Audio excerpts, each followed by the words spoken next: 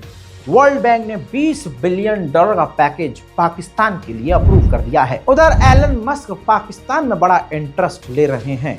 हजरात मोहतरम जो आड़ भक्त सारा दिन एलन मस्क करते रहते हैं, अब वो आड़ भक्त कहाँ जाएंगे?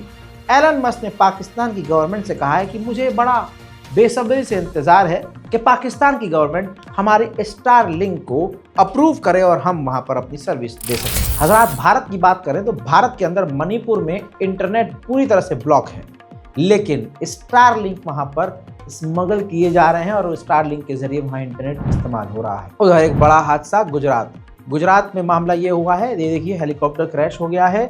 गुजरात के पोरबंदर के कोस्ट गार्ड हेलीकॉप्टर क्रैश हो गए हैं, 3 की मौत हो गई है। रेगुलर उड़ान जैसे रोज़ ये उड़ान भरते हैं, ALH ध्रुव नाम का हेलीकॉप्टर ये एयर स्ट्रिप पर लैंडिंग के दौरान डिसबैलेंस हुआ और क्रैश हो गया। कल ही गोदी मीडिया गला फाड़ रहा था और प्रिंट मीडिया छाप रहा था और मोदी सरकार अकड़ में थी कि देखिए भारत आएंगे बांग्लादेश के कई सारे जज, लगभग 20 से 25 जज आएंगे और भारत उनका खर्चा उठाएगा और भारत उनको जो न्यायिक प्रक्रियाएं हैं उनकी ट्रेनिंग देगा।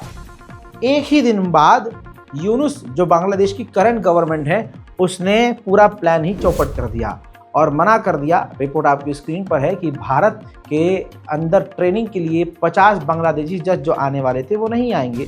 यूनुस सरकार ने रद्द किया पूरा का पूरा कार्यक्रम। मसला ये है कि शेख हसीना जब पीएम थी तो 2017 में उन्होंने भारत से एग्रीमेंट किया था कि हमारे यहाँ जो जज होंगे वो ट्रेनिंग के लिए आपके यहाँ आएंगे, और अब शेख हसीना के खिलाफ जो सरकार अब बनी है, जाहिर सी बात है वो शेख हसीना के एग्रीमेंट को क्यों मानेगी। तो उन्होंने यूनिस सरकार ने कैंसिल कर दिया। हालांकि यूनिस सरकार जो है वो भारत के खिलाफ सख्त है और भारत के खिलाफ खतरनाक कदम उठाने की तरफ आगे बढ़ती हुई नजर आ रही है।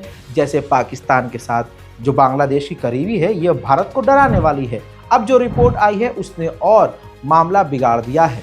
दोस्तों, बांग्लादेश की गवर्नमेंट जिस तरह से खतरनाक लेवल पर जो सेना है वहाँ की सैन्य अभ्यास कर रही है, उस पर बड़ी बात कह दी है सरकार ने। मोहम्मद यूनुस ने अपने सेना से कहा है कि युद्ध के लिए यानी जंग के लिए तैयार रहें।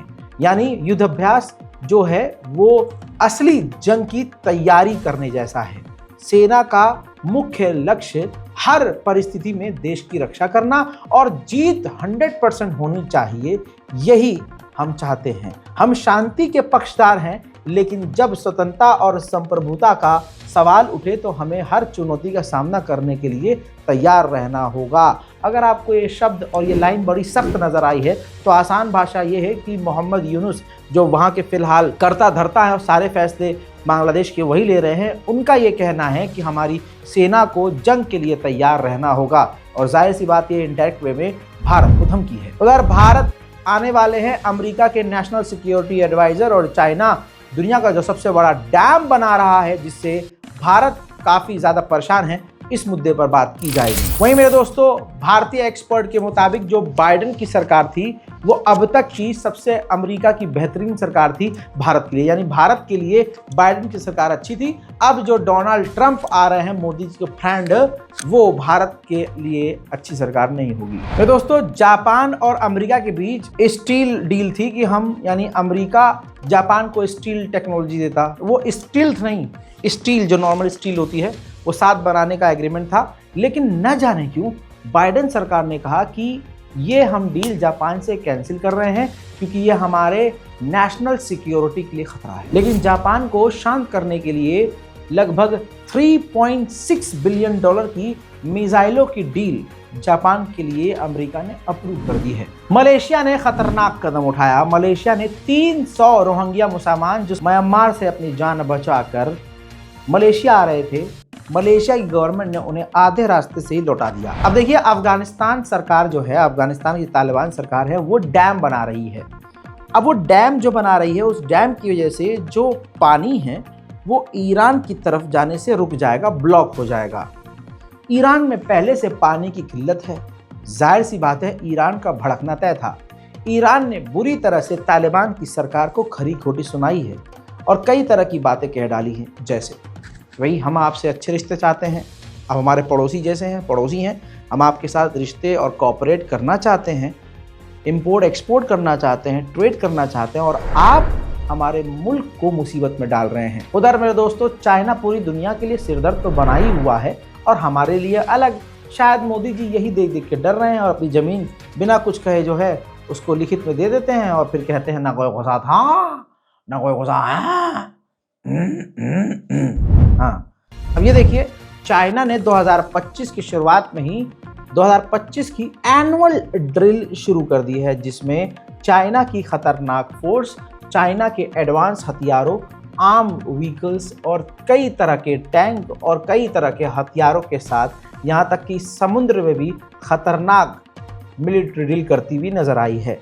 इस ड्रिल के अंदर आप अपनी आंखों से देख सकते हैं कि चाइना ने अपनी पूरी ताकत, चाहे मिसाइल हो, चाहे फाइटर जेट हो, तमाम ताकत दिखाई है और तमाम ये सब की सब चीज़ें मंजर आम पर आ चुकी हैं। इंटरनेशनल प्राइम टाइम में आज और अभी के लिए इतना ही। चैनल को सब्सक्राइब करना बिल्कुल मत भूलिएगा। मैं हूं रज़ा और आप देख रहे हैं रज़ाग्राफी। जय हिंद।